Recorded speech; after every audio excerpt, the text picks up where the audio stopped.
Convidamos os irmãos para a leitura, Atos capítulo 2. Atos capítulo 2, os versículos de 22 a 27. Texto bem conhecido. Estaremos lendo Atos capítulo 2, versículos 22 a 27. Varões israelitas, escutai estas palavras. A Jesus Nazareno, varão aprovado por Deus entre vós, com maravilhas, prodígios e sinais, que Deus fez por ele, que Deus por ele fez no meio de vós, como vós mesmos bem sabeis. A este que vos foi entregue pelo determinado conselho e presciência de Deus, tomando-o vós, o crucificastes e matastes pelas mãos de injustos, ao qual Deus ressuscitou, soltas as ânsias da morte, pois não era possível que fosse retido por ela. Porque ele disse Davi: sempre via diante de mim o Senhor, porque está à minha direita, para que eu não seja comovido. Por isso se alegrou meu coração, e a minha língua exultou, e ainda a minha carne há de repousar em esperança, pois não deixarás a minha alma no Hades, nem permitirás que o teu santo veja a corrupção. Amém. Pode sentar. Agradecemos a participação do cada irmão, presente esta manhã. Queria registrar com alegria nossos irmãos esteve conosco. Que bom ter conosco. Estaremos a meditar na palavra do Senhor esta manhã. E como sempre, gostamos que os irmãos tomem parte. Nós estamos concluindo este mês os estudos voltados para a Páscoa. E por último, estamos analisando a pessoa do Cordeiro Pascal, pessoa do Senhor Jesus, como esse Cordeiro imaculado, perfeito, que realmente pagou de uma vez por todas, pagou a nossa culpa. Aprendemos bastante aqui com os irmãos. E bem por último, no domingo passado, nós com o Barnabé falando da ação do Senhor, logo na sua ressurreição, ao ressurgir, o que ele se importou em fazer de imediato, passando para os seus discípulos, as orientações, instruções. E hoje nós vamos refletir bem sucintamente, como foi falado na ressurreição no domingo passado, deste Cordeiro que se entregou por nós. Nós vamos analisar sobre a quem interessava a ressurreição deste Cordeiro. Será que era o principal interessado nessa ressurreição? O texto que nós lemos, sabemos, está dentro aí do discurso de Pedro, do apóstolo Pedro, logo após a descida do Espírito Santo, ou em função da descida do Espírito Santo, em Atos 2, daquele ato anormal que aconteceu ali, onde os discípulos foram empoderados ali naquele momento com o agir direto do Espírito Santo, o derramar do Espírito Santo sobre os discípulos ali. E Pedro, também movido e inspirado pelo Espírito Santo, foi transmitir o seu discurso para explicar o que estava acontecendo ali. E nos versículos que nós lemos, quando Pedro chama a atenção dos judeus, escuta as minhas palavras, a Jesus Nazareno é este, aprovado por Deus, Cordeiro aprovado por Deus. Quando estudamos lá na Páscoa judaica, o Cordeiro haveria de ser aprovado também, para que fosse morto. O sacerdote tinha que dar o apróbice, o aceite daquele animal. E Jesus, o Senhor Jesus, como esse Cordeiro que foi morto em nosso lugar, ele foi aprovado por Deus. E Pedro faz menção disso aqui. É esse Jesus aprovado por Deus. Entre vós com maravilhas, prodígios e sinais. Então Deus deu prova de que ele era, que ele operou no meio de vocês com maravilhas, prodígios, sinais. Vocês são testemunhas disso. Vocês sabem disso. Que ele operou de tal forma que não tinha como refutar a ideia de ele não ser Deus. Não era um qualquer. Então Pedro começa a explicar ali para eles ali. Ele foi entregue por um determinado conselho e presciência de Deus. Foi entregue por Deus. Foram vocês que o dominaram, o abateram. Pegaram, prenderam e o levaram para a cruz. E o mataram. Ele se entregou. Tomando vós, crucificastes, vocês o mataram. E matastes pelas mãos de injustos. Pedro começa a relembrar, fazer menção desse Jesus. Começa a qualificar esse cordeiro. E a ação dos presentes ali, dos judeus. É vocês que fizeram isso. Um cordeiro aprovado por Deus. E ele injustamente foi condenado e morto por mãos de pecadores. Por vossas mãos. Mas ao qual Deus, esse Jesus, ressuscitou. Ele foi morto. Ressurgiu.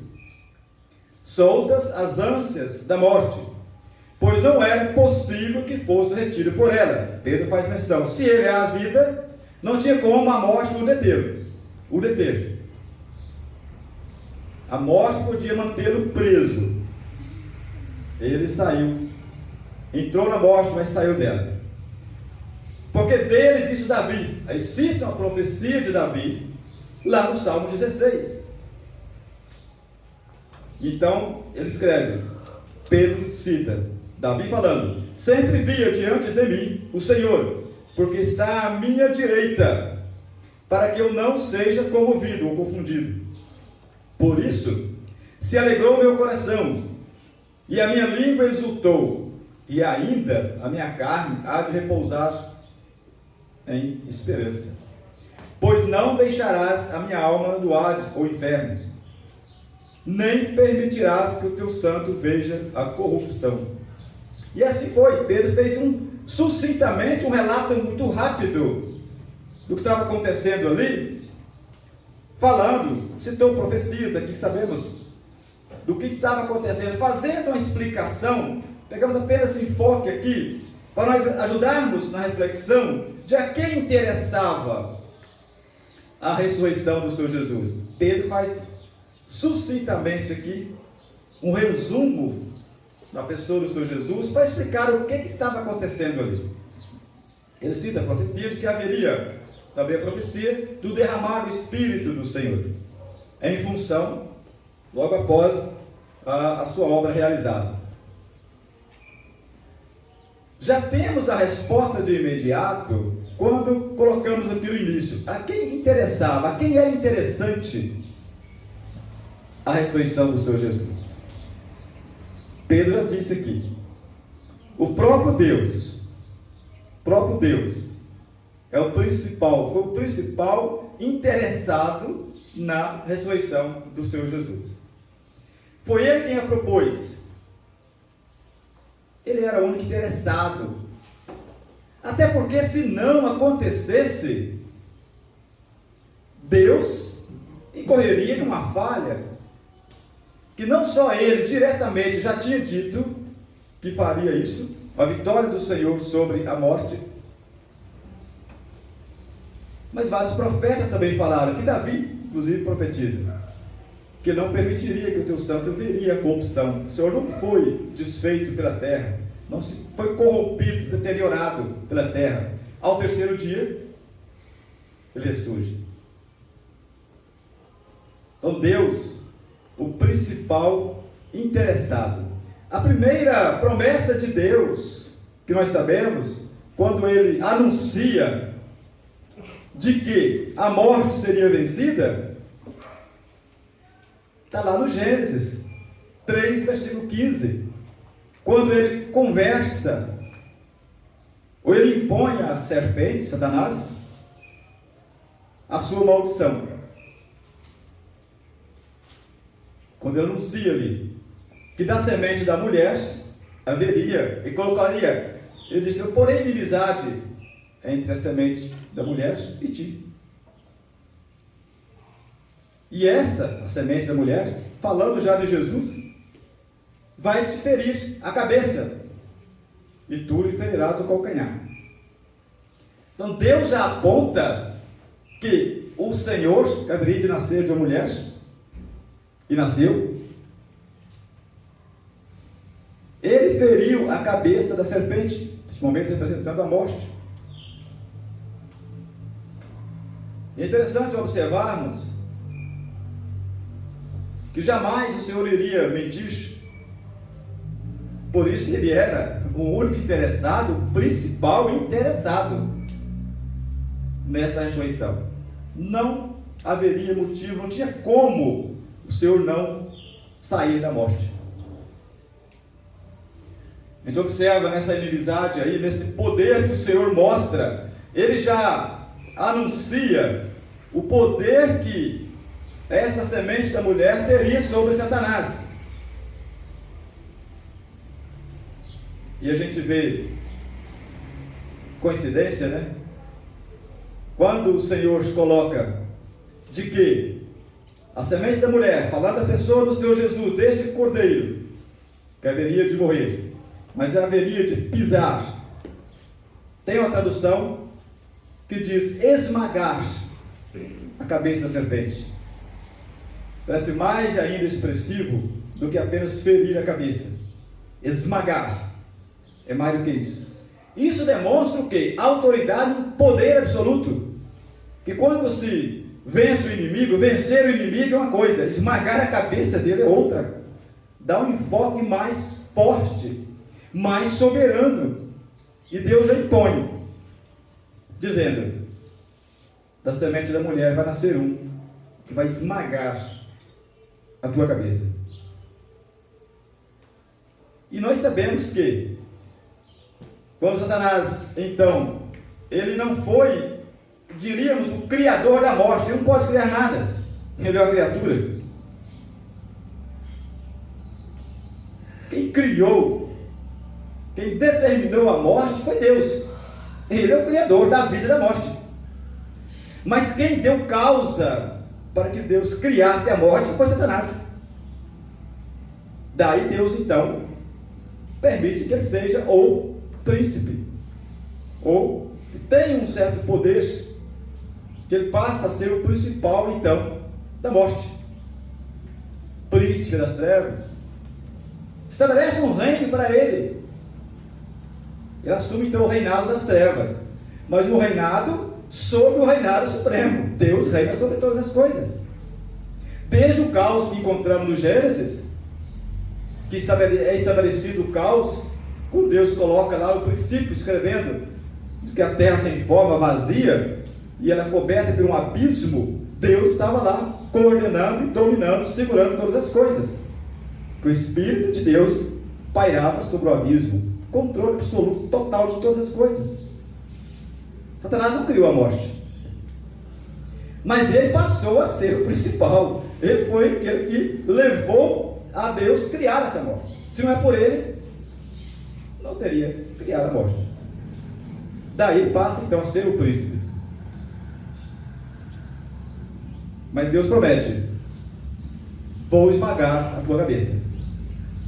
Vai nascer um da mulher, apontando para a pessoa de Cristo, que vai tirar o seu trono, vai mostrar o poder, a soberania sobre o seu império, sobre você. Vai esmagar a tua cabeça. Quando falamos de coincidência, eu estou falando de um cordeiro que foi morto, se entregou, deixou de ser humilhado até que sabemos, até o seu fim. Mas ao mesmo tempo, este sai, este levanta da sepultura. Agora não é um cordeiro mais. Quando o Senhor lá disse, lá no Gênesis, ele vai ferir a tua cabeça. E nós olhamos, então, dos animais predadores que mais atacam a região da cabeça são os felinos. Por acaso, né? O leão, onde ele abate a sua presa, onde eles buscam abater as presas, um domínio absoluto, pescoço, cabeça. Por acaso Jesus é chamado de quê? Lá em Apocalipse 5, quando João está ali, naquele trono, tem alguém sentado no trono, e vê o livro aberto, vê um livro lacrado com 7 selos. Depois um anjo forte aparece perguntando: quem é digno de desatar os selos deste livro? E João que diz lá no texto, não chorava muito porque não tinha ninguém idôneo para isso. Mas depois um ancião aparece para ele: não chora não, tem alguém. Tem alguém que tem condição de desatar o selo, esses selos. E apontou, não apontou um cordeirinho mais. É o leão da tribo de Judá. Esse pode desatar os selos do livro. Quando Deus já anuncia que Satanás teria sua cabeça esmagada por este, não tem nada de coincidência. Quando toda a história desenrola, lá no final vai apontar este que esmagou a cabeça da serpente como o leão da tribo de Judá. Isso é fantástico nós observarmos, então, apontando o interessado na ressurreição do Senhor Jesus, próprio Deus. O Senhor Jesus também, ele fez anúncio disso várias vezes. Mas podemos citar, né? Os evangelistas, Mateus, Marcos e Lucas. Quando o Senhor vai para Jerusalém com os seus discípulos, o Senhor Jesus chama os discípulos à parte e anuncia abertamente para eles: olha, o Filho do Homem está indo para Jerusalém, estamos indo.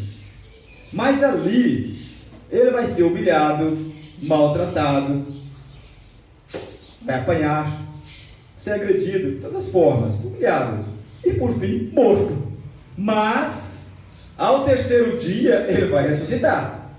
Então Jesus já tinha dado o empenho da sua palavra. Os evangelistas, Mateus 20, Marcos 10, Lucas 18, todos eles narraram dessa forma bem direta a ressurreição do Senhor, dele mesmo, anunciando isso. Então, o interessado nessa história tinha que isso acontecer. Ele, Deus, como falando Deus, que no início Deus já tinha apontado: vai vencer. Vai vencer em Pérgamo. E nós observamos que, pois mais à frente, o evangelista João, né, ele não citou as palavras do Senhor Jesus diretamente, mas naquele episódio ali, em João capítulo 2, né, a partir do versículo 19, quando o Senhor Jesus entra no templo e vê as pessoas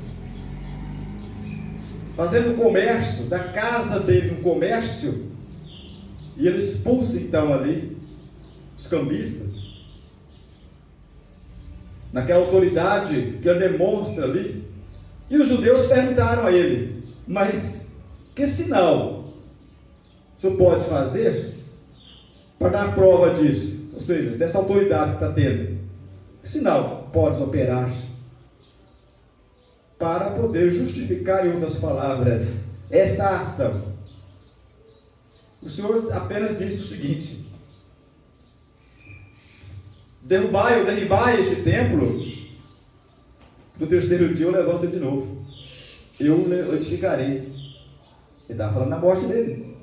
Mas eles não entenderam, eles não compreenderam, meus discípulos entenderam. Mais à frente, quando então o Senhor ressurge, é que os discípulos lembraram: a metáfora que ele usou é essa. Ele não estava falando de templo, Ele estava purificando o templo, ele estava no templo físico ali, estava no corpo dele. Então, anunciou também. Os 4 evangelistas narraram a profecia do Senhor Jesus, falando: eu vou ressuscitar, eu vou ser morto, vou entregar, mas vou deixar o túmulo vazio. Os interessados nesse processo tinha que ser ele mesmo. Então é interessante nós observarmos esta ação de Deus, ele fazendo cumprir à risca aquilo que ele prometeu. E quando falamos, desde quando Satanás então assume este poder que a morte passou a representá-lo, já falamos, ele não criou a morte, mas deu causa à criação da morte, e assim ele interveio na criação de Deus, de certa forma, conseguiu então macular essa criação, causar esse dano. Ele passou a ser o temido. Cria-se o império então da morte. É hasteada então a bandeira da morte, e ela passa a ser temida, é evidente. Até hoje a morte é temida, mas não tinha ainda alguém para vencê-la, até que aparece então o leão da tribo de Judá, que a vence, a destrona. Então é desfeito o trono, poderio. Neste momento então é vencido o império das trevas, o império da morte.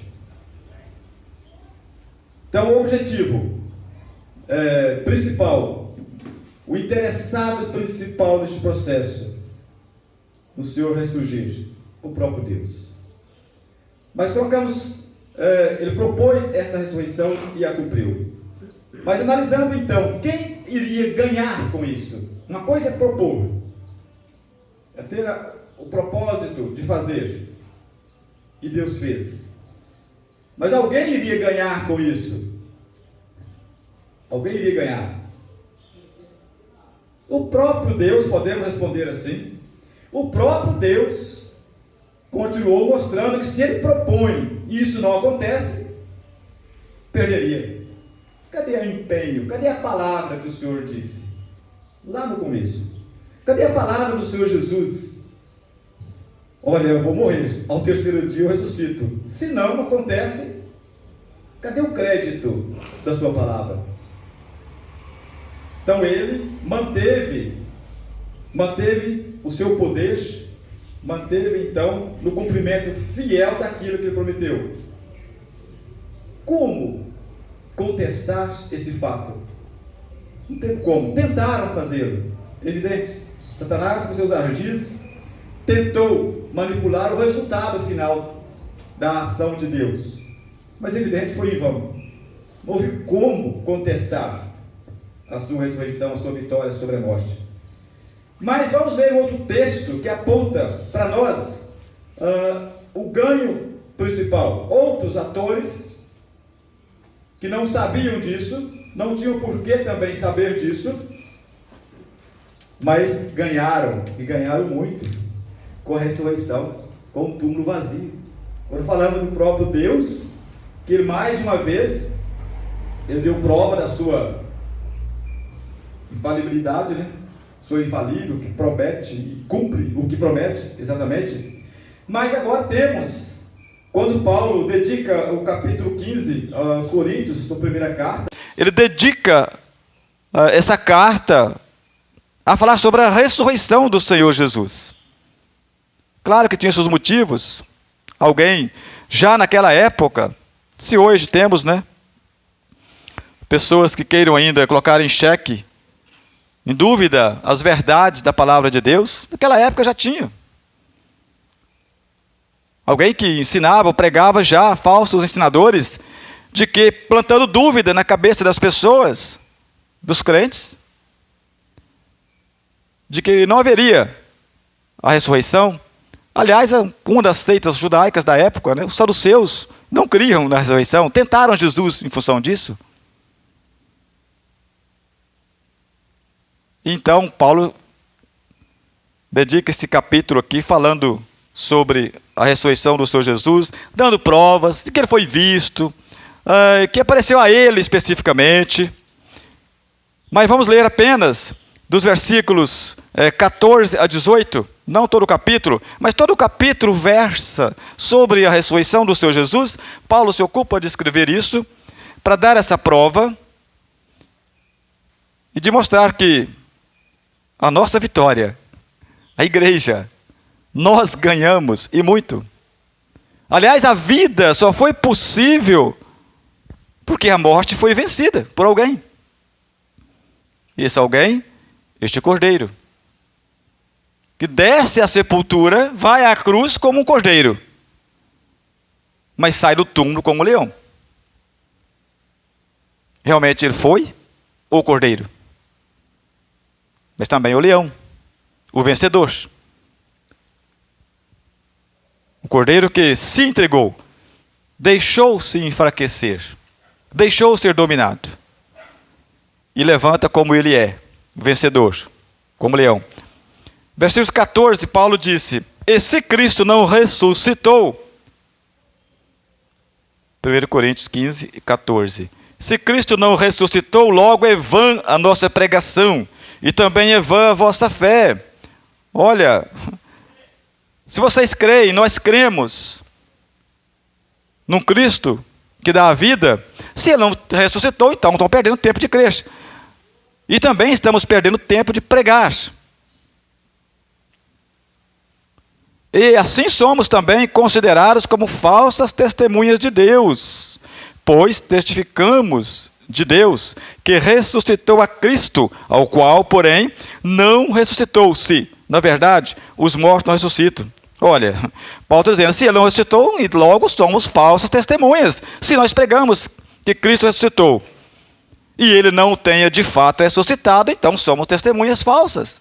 Falso testemunho é crime. A própria lei condena um falso testemunho. E Paulo está falando para os cristãos, veja bem a incoerência. Se ele não venceu a morte, nós estamos pregando, tendo uma fé vã, fazendo uma pregação inócua, sem valor algum. Que adianta pregar? E além do mais, estamos incorrendo em crimes de mentiras. Pregarmos um testemunho falso, que não existe. Porque se os mortos não ressuscitam, também Cristo não ressuscitou. Paulo defendendo. Ora, se não haverá então uma ressurreição de mortos, logo Cristo então não ressuscitou. E 17, se Cristo não ressuscitou, a nossa fé é vã, e ainda permaneceis nos vossos pecados. Então não tem perdão de pecado. Se ele morreu, foi vencido pelos pecados, se a morte o dominou, então os pecados continuam. Não teve validade. Não pagou a conta de ninguém. A morte o venceu, o dominou. Então logo estamos todos mortos. E também os que dormiram em Cristo estão perdidos, Paulo acrescenta. Ora, como vamos falar então de uma ressurreição futura dos salvos, aqueles que morreram em Cristo? Paulo justifica todo este capítulo aqui, falando sobre a vitória da igreja. Nós ganhamos o lucro da vida. Deus, por fazer cumprir a sua palavra, o Senhor empenhada também pelo Senhor Jesus, eu vou ressuscitar. E nós ganhamos a vida. Que Cristo não sai, não irrompe da sepultura, e vencendo a morte, esmagando o império da morte, Satanás, o terror da morte, o poder dela. Se ele não sai dali, nós estaríamos todos perdidos. Como iríamos então ter vida? Sim, mas alguém perdeu, e logicamente o inimigo. Satanás foi o derrotado. Ele, então, ali na ressurreição do Senhor Jesus, é decretada a sua derrota. Nesse mesmo capítulo 15, mais à frente, no versículo 55, Paulo faz uma pergunta, desafiadora até. Ele fala, onde está, ó morte, o teu aguilhão? cadê o teu poder de ferir, de atacar? Cadê? E pergunta também ao inferno, né? À sepultura. Ó sepultura, ó inferno, e a tua vitória, cadê? Você não deteve aí alguém? Você não prendeu alguém aí? No seu reduto? No seu império? Não feriu? O prendeu aí? Por quê? Cadê o seu poder? Cadê a tua vitória? Está onde? De certa forma, faz a pergunta até irônica, né? E desdenha da morte. E o Senhor assim fez.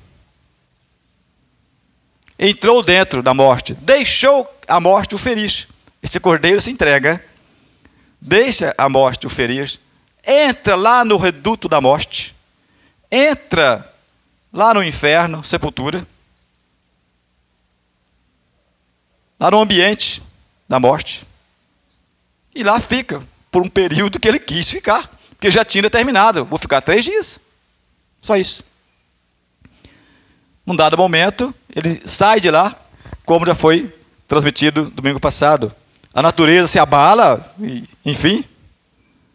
De lá sai o leão, o vencedor. Já não é mais o cordeirinho que se entrega. Dali sai o vitorioso. E esmaga a cabeça da serpente. A libertação completa. E então, nós vemos Paulo perguntando aqui, né? Está onde? Cadê a sua maior arma? A maior arma que Satanás tinha era a morte. O trunfo que ele tinha era a morte.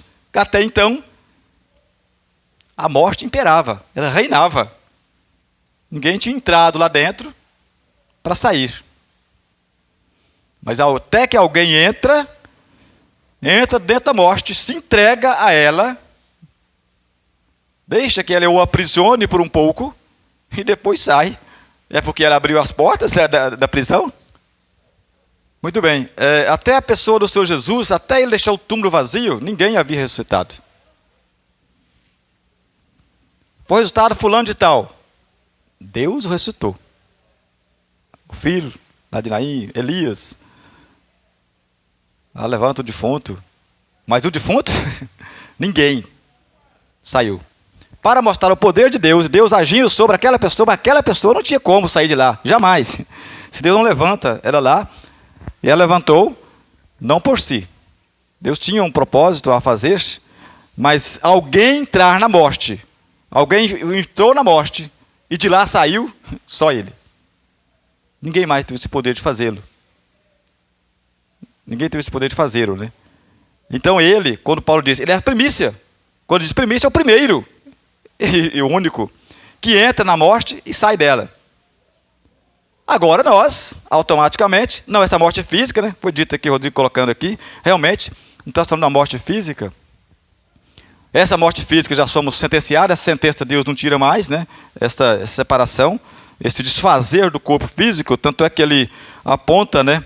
Um outro corpo, um corpo glorificado, para estar para sempre com ele. Agora passamos a ter essa vida abundante. O Senhor venceu o império da morte. Não há como. Por quê? Quando Paulo disse, foi as primícias dos que dormem, então aquele que entrou. Agora nós estaremos também com ele. Ressuscitaremos. Os mortos em Cristo estarão então ressurgindo. Com ele, porque estamos com ele. Passamos a ter a vida dele. É interessante, é um mistério mesmo. Agora, pela fé, nós passamos a ter, Pedro diz, temos até a mente de Cristo, né? Então passamos a ter, então, o DNA de Deus. Agora somos invencíveis. Dessa morte, está colocando aí, a morte física é outra história.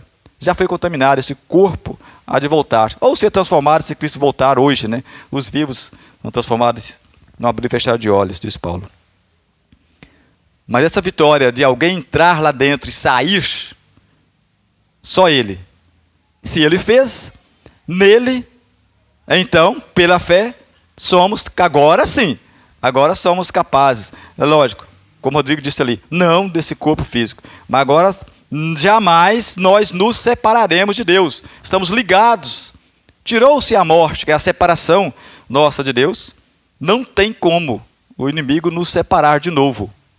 Como selados de Deus, como filhos de Deus, não há como o inimigo separar, gerar mais um problema para nos desligar de Deus.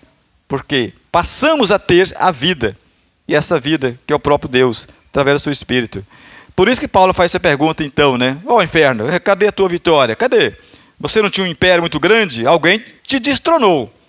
Alguém te venceu. Alguém pisou sobre a tua cabeça. Lá a profecia de Gênesis 3. Alguém esmagou a tua cabeça. Cadê seu império? Você pode conter pessoas mortas. Os mortos continuarão mortos, separados eternamente. Morte, separação, né? Os que já estão sentenciados por Deus, eles continuarão separados de Deus pela eternidade. Mas agora, os que em Cristo Jesus, passamos a ter uma nova vida, né? Aos Romanos, capítulo 5, no versículo 17, Paulo escreve: porque se pela ofensa de um só, agora remete a Adão, a morte reinou ao império da morte, por este, Paulo justificando lá, os Romanos capítulo 5, né, da justificação, agora pela fé que nós temos em Cristo Jesus, né? E lá no versículo 17 fala: se pela ofensa de um só a morte reinou por este, muito mais os que recebem a abundância da graça e do dom da justiça reinarão em vida por um só, Jesus Cristo. Ele aponta um que deu causa ao império, da morte, por um só. Adão peca, então todo cria-se um império, estabelece um reinado de morte. E essa morte foi temida e é temida. Era indesejável, porque gerou essa morte física também, que também desejava por nós. Mas como nós sabemos que esta morte, quando o Senhor Jesus, como Ele, não tinha como, Ele é a vida, não tinha como a morte. A vida é vida. A vida ela supera a morte, ela sobrepõe a morte, a vida. E não tem como Satanás extinguir a vida. A gente fala de morte porque entendemos o corpo, mas ele gerou, no caso, deu causa à morte, já falamos antes, Deus criou a morte, essa separação, limitação física, mas a alma permanece, não se extingue. Independente de ela estar na companhia de Satanás para a eternidade, mas ela permanece do mesmo jeito.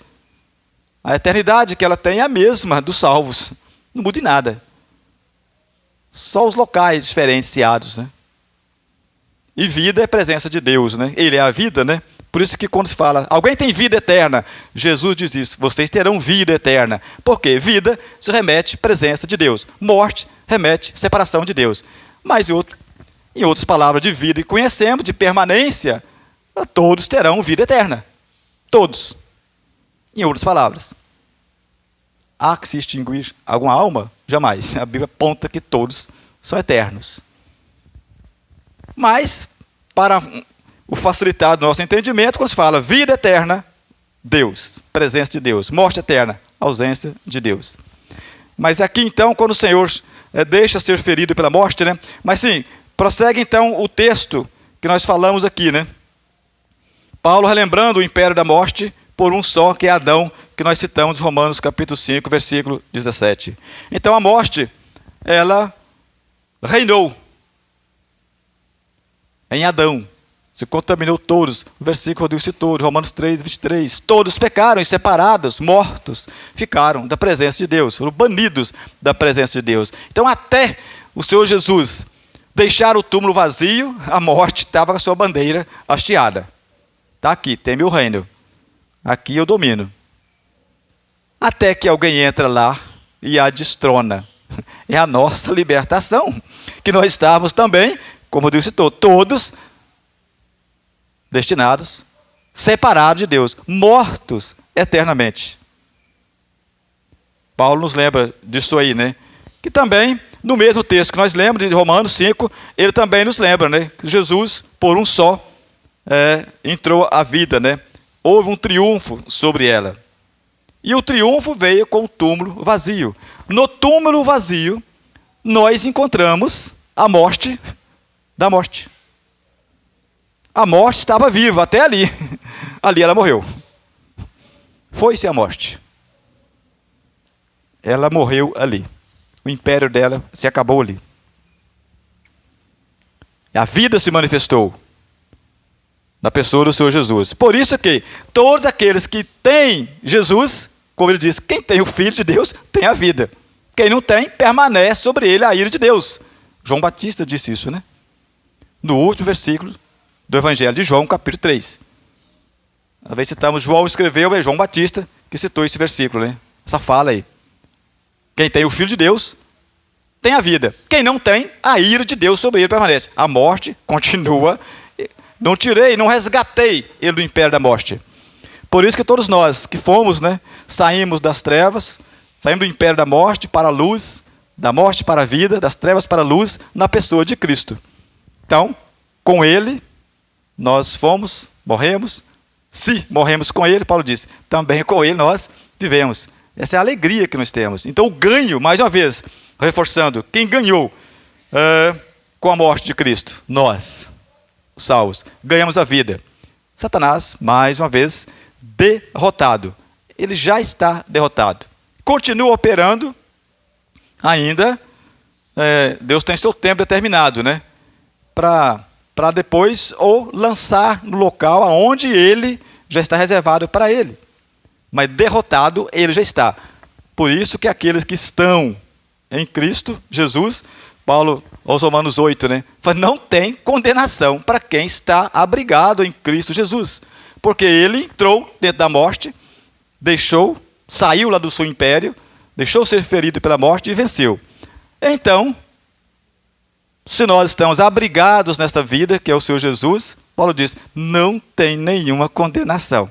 Estamos vivos e eternamente vivos na companhia do Senhor. Sim? Sim. O importante é nós vermos, quando falamos que foi destronada, porque veja bem, vamos pensar numa prisão. Então, todos foram confinados numa prisão que não tinha como sair. E ali tinha um príncipe daquele ambiente. Não tinha como sair. Não tinha. Alguém entrou e quebrou as cadeias da prisão. Então hoje, num olhar talvez mais profundo, podemos entender que a morte hoje, ela tem poder sobre as pessoas. Morte eterna. Essa morte física, nós estamos já bem entendidos que estamos retidos, limitados a esse corpo físico. Mas a morte, Satanás, ele tem poder de segurar as pessoas? Não. Fica na morte, está sob o domínio de Satanás quem quer. Se o indivíduo está sob um reinado por querer, ele não está preso. Concorda? Porque a cadeia que prendia o indivíduo lá naquele ambiente de morte, a sepultura aberta quebrou. Está aqui. Por isso que agora, apesar de as pessoas não quererem a morte, até a morte eterna, quando você conversa com pessoas, ela diz, Deus me livre do tormento, Deus não quer isso de jeito nenhum.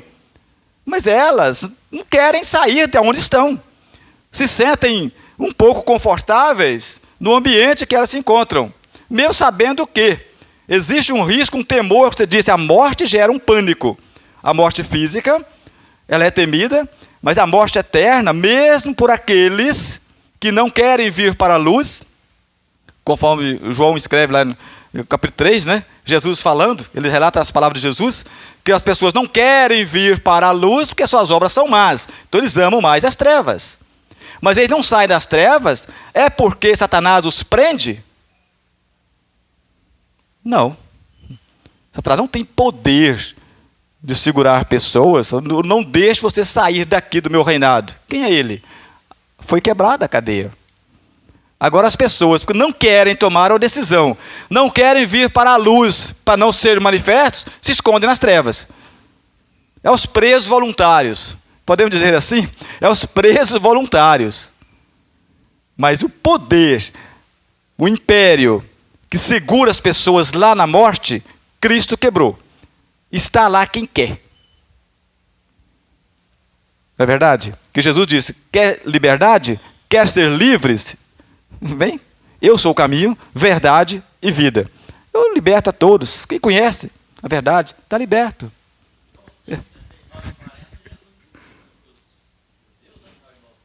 Examinais.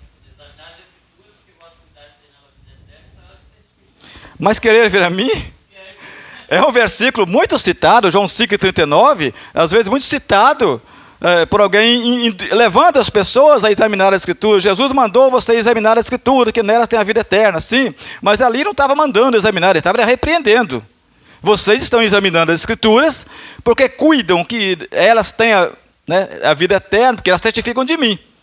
Por isso que vocês cuidam bastante em examinar as Escrituras, sabendo que elas dão testemunho de mim, cuidando que só isso tem vida eterna. Mas querer vir a mim, vocês não querem, para ter vida. Aí coloca, né? Bem citado aí. Para ter vida, não basta examinar as Escrituras. Não basta conhecer que o império da morte está vencido. Não basta conhecer que Satanás é um derrotado. Concordam? Está cheio de pessoas nas trevas, sob o domínio das trevas, mas voluntário. Porque porta aberta tem. Ainda tem. Que é a porta da graça. Então as pessoas estão confinadas num ambiente de prisão eterna, onde Satanás imperava, mas Paulo pergunta, cadê o teu domínio? Oh, morte, oh, inferno, cadê tua vitória? Aonde? Vencido. Por isso que nós somos então também em Cristo vencedores. Ele ressuscitou e nós também temos a vida e a vida abundante. É interessante essa análise, porque as pessoas às vezes gostam de culpar quem não tem tanta culpa. Principalmente Satanás, né? Ele é culpado até que ponto? De muitas coisas, sim. Mas as pessoas estão no inferno, estão a caminho do inferno, já estão sentenciadas hoje, fora da vida eterna que é Jesus, por causa de Satanás. Ele já foi vencido. Não é porque o diabo está empreendendo. Está prendendo porque quer. Que liberdade tem. Basta querer. Está nas trevas porque quer.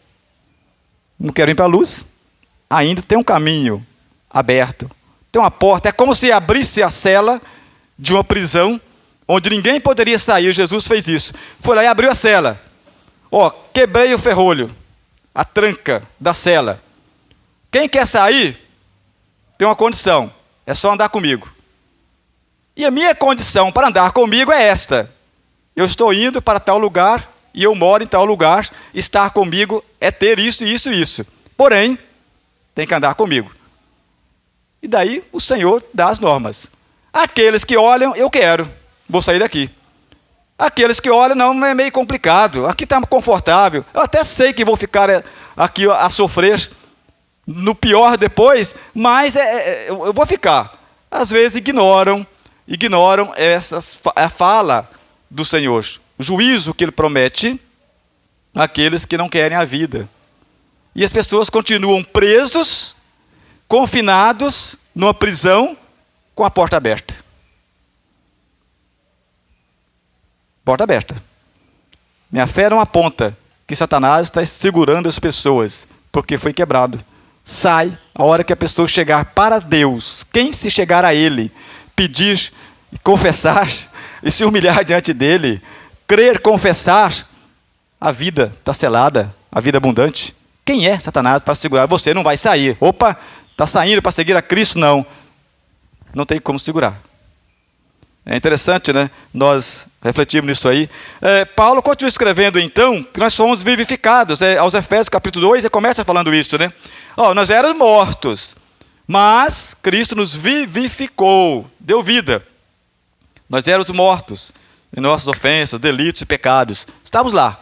Mas Ele nos deu vida. Por que Ele nos deu vida? Porque Ele é a vida. Ele venceu a morte e saiu da sepultura.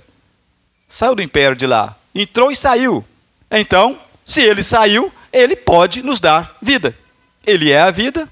Então Paulo confirma isso aos Efésios, né? E essa é a nossa alegria, né? E mais à frente, aos Filipenses, capítulo 1, né? Versículo 21, né? Ele fala que o viver para Ele é Cristo, o morrer é ganho. Então, já de posse da vida, agora esta vida aqui que nós temos, Paulo disse, isso é de somenos importância. O viver, tudo bem, é Cristo.